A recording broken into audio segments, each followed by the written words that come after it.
Luca, what are your thoughts about cultural appropriation? Well, my opinion is that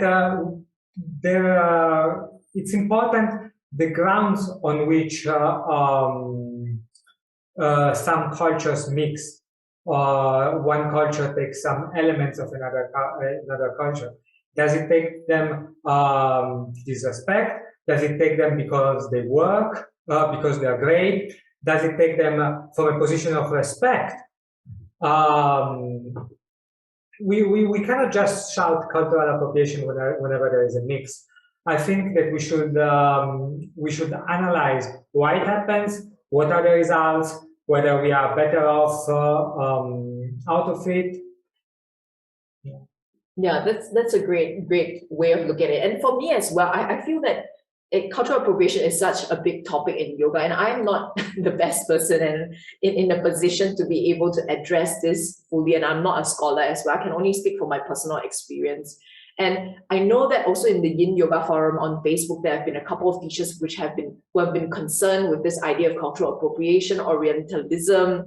I feel that at the end of the day, as long as a new practice was created, or let's say, it came out as a rising of innovation, and it had a good intention, and ultimately, most importantly, it's not doing any harm to anyone.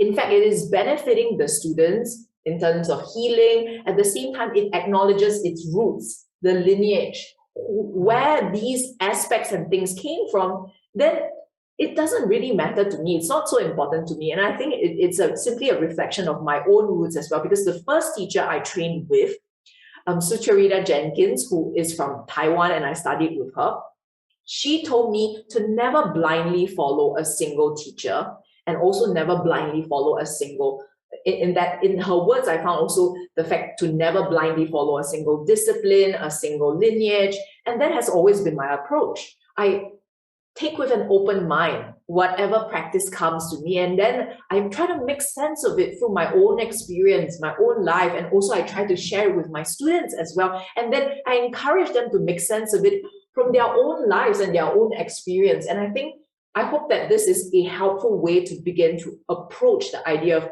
cultural appropriation, and know that this is not meant to address this on a scholarly manner to determine or to debate, right, whether it is right or wrong to do this. And probably as Yin Yoga teachers as well, we know that it's never right or wrong. It's a spectrum all the way from the deepest black all the way to the brightest white. It's actually lots of shades of gray in between. Like, how is this taken out of context?